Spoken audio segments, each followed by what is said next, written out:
예수님과 멀어지게 된 45가지 이유. 오늘은 세상으로 달려가는 마음, 세상을 사랑함. 디모데후서 4장 10절에서 11절 묵상 내용입니다. 데마스는 현세를 사랑한 나머지 나를 버리고 데살로니카로 가고, 크레스켄스는 갈라티아로, 티모는 달마티아로 갔습니다. 루카만 나와 함께 있습니다. 마르코는 내 직무에 요긴한 사람이니 함께 데리고 오십시오. 자, 오늘은 세상으로 끝없이 달려가는 우리들의 마음에 대한 내용입니다. 디모데후서 4장 10절을 보면 데마라는 사람이 사도 바울과 예수님의 일을 버리고 세상을 사랑하여 갔다는 표현을 볼 수 있습니다. 사도 요한은 요한일서 2장 15절에서 누구든지 세상을 사랑하면 아버지의 사랑이 그 안에 있지 아니하니 라고 말하고 있습니다. 또한 마태복음 19장 16절에서 30절에는 재물이 많은 부자 청년의 이야기를 볼 수 있습니다. 계명을 다 지키고 살아온 청년이었지만 예수님께서 그 재물을 모두 가난한 사람들에게 나누어 주고 너는 나를 따르라 했었을 때 이 청년은 근심하며 돌아갔습니다. 그리고 예수님은 제자들에게 부자가 천국에 들어가는 것이 낙타가 바늘귀를 통과하는 것보다 더 어려울 것이라는 말씀을 하십니다. 이것은 부자들이 천국에 들어가지 못한다는 그런 1차원적인 이야기가 아니라 하느님을 사랑하는 것과 세상을 사랑하는 것, 이 두 가지는 함께 공존할 수 없는 것이고 양쪽에 적당히 양다리를 걸치고 살 수 없음을 분명히 성경에서는 말씀해 주시고 계십니다. 마태복음 6장 24절에 한 사람이 두 주인을 섬기지 못할 것이니 혹 이를 미워하고 저를 사랑하거나 혹 이를 중히 여기고 저를 경히 여김이라 너희가 하나님과 재물을 겸하여 섬기지 못하니라 라고 예수님께서 말씀하신 것을 기억해야 합니다.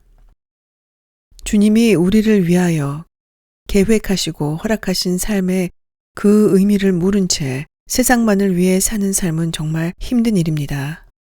세상을 위해 사는 일은 하느님을 떠나 세상의 사람들을 의지하며 물질을 사랑하는 끝없는 속박 상태의 패턴으로 사라지게 되는 일과 같습니다. 나의 삶의 중심이 영원한 것이 아닌 신기루 같은 환상에 쫓겨 사는 삶을 끊임없이 살아가야 하기 때문입니다. 어떤 것을 사랑한다는 것은 그 사랑의 대상에 완전히 몰입해버린다는 것을 의미하죠. 우리가 어떤 것에 완전히 빠져버리면 그것이 우리의 삶에서 하느님의 자리를 대신하게 됩니다. 우리의 삶에서 하느님의 자리를 대신하는 것이 무엇이라고 생각하십니까? 그것이 바로 우상입니다. 그것을 사랑하고 집착하며 온 시간과 돈을 내어주는 일이 바로 우상 숭배입니다.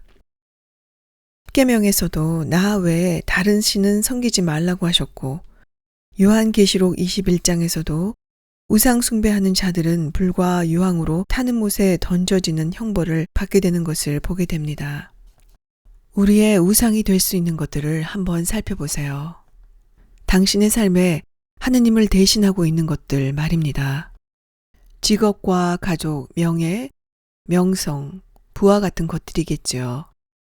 그런데 이런 것들은 사실 하느님께서 우리의 삶에 주신 선물들입니다. 이것들을 통해서 하느님의 은혜를 경험하고 하느님의 사랑과 하느님의 공급하심을 경험할 수 있도록 주신 통로들이죠. 그런데 어느새 우리는 그 우리의 공급자를 뒤로 무시한 채 나의 의에 빠지면서 우상을 만들며 어리석은 삶을 살기 시작합니다. 그래서 우리는 진정한 공급자가 누구이신지를 늘 기억하고 그분을 우리의 삶의 중심에 두고 궤도에서 이탈이 되지 않도록 늘 기도하며 겸손한 마음으로 깨어있으라고 말씀하시고 계십니다. 오늘 예수님께서는 그 분에 향한 사랑을 갉아먹는 온갖 속박과 굴레들에서 철저히 돌아오기를 기다리고 계십니다. 우리가 부모를 공경하는 것은 너무나도 당연하고 가족 구성을 섬기고 사랑하는 것은 매우 당연한 것이지만 그 사랑이 속박이 되어 지나칠 때 그 자리가 예수님과 대신해버리는 중심을 잃게 된다면 우리는 그 위치에서 빨리 주님 중심으로 돌아와야 합니다. 예수님은 우리에게 말씀하십니다. 네가 나를 사랑하느냐? 이 질문은 우리의 마음에서 가장 중심을 차지하고 있는 것이 무엇인가에 대한 진실되고 깊은 질문입니다. 우리 모두 각자 자신에게 정직하게 이 질문을 한번 해보세요. 바실리아 슈링크는 이 책에서 이러한 선택을 실행으로 옮기는 방법들에 대해서 이야기하고 있습니다.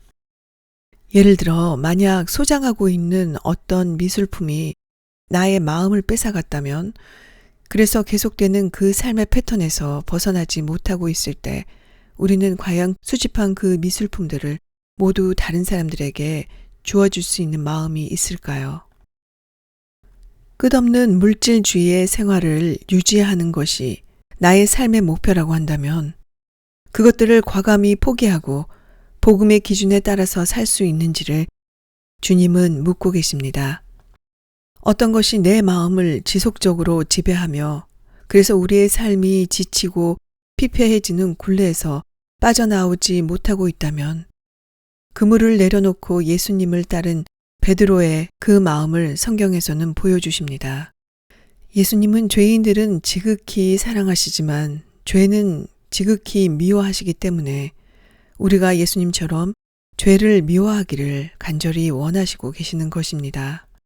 이렇게 우리가 세상과 물질에 집착하는 마음에서 벗어날 수 있는 방법은 하나입니다. 바로 예수님께로 향한 온전한 마음이죠.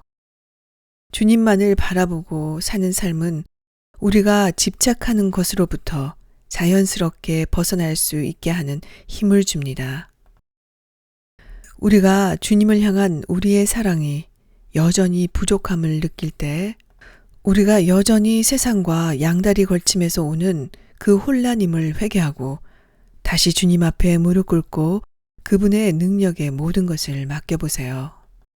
이 일에 대한 가치가 요한 1서 2장 15절에서 17절에 나옵니다. 여러분은 세상도 또 세상 안에 있는 것들도 사랑하지 마십시오. 누가 세상을 사랑하면 그 사람 안에는 아버지의 사랑이 없습니다. 세상에 있는 모든 것, 곧 육의 욕망과 눈의 욕망과 살림살이에 대한 자만은 아버지에게서 온 것이 아니라 세상에서 온 것입니다. 세상은 지나가고 세상의 욕망도 지나갑니다. 그러나 하느님의 뜻을 실천하는 사람은 영원히 남습니다.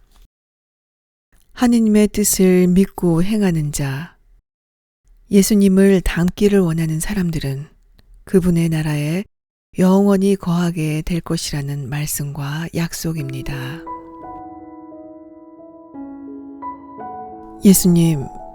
예수님은 우리의 연약한 마음을 아시고 한 사람이 두 주인을 섬기지 못한다고 말씀하셨습니다. 더구나 재물과 하느님을 겸하여 섬길 수 없다고 하셨습니다. 세상과 하느님 양쪽을 왔다 갔다 하며 적당히 섬기는 삶에는 참된 기쁨도 즐거움도 없음을 말씀하여 주셨습니다. 그리고 이 일이 가져오는 결과도 말씀하셨고 그 일에 대한 무서운 대가에 대해서도 말씀하셨습니다. 하지만 여전히 세상을 향해 달려가는 우리의 연약한 마음을 봅니다. 그리고 그 길 속에서 하느님의 뜻대로 살게 해달라는 모순적인 기도와 때로는 위선적인 기도와 삶을 살고 있었음을 고백합니다. 이러한 우리들의 어리석음 때문에 축복의 통로로 허락하신 직업과 가족과 풍족한 삶을 내가 누리고 있는 것들이 우상이 되어 이 모든 것의 근본이 되신 당신으로부터 멀어지는 일들이 있었습니다. 주님, 우리의 어리석음을 용서하여 주시옵시고 이 모든 것을 제 자리에 가져다 놓을 수 있도록 지혜와 명철한 삶의 결단을 허락하여 주시옵소서. 그래서 모든 것의 주인이시며 공급자 되신 예수님을 우리들의 삶의 중심에 모시고 사는 지혜와 결단을 주시옵소서. 그래서 나를 짓누르는 모든 속박과 굴레를 벗어버리고 주님의 놀라우신 계획과 그 주권 아래에서 순종하며 살도록 제 마음을 허락하여 주시옵소서. 예수님의 이름으로 기도합니다. 아멘.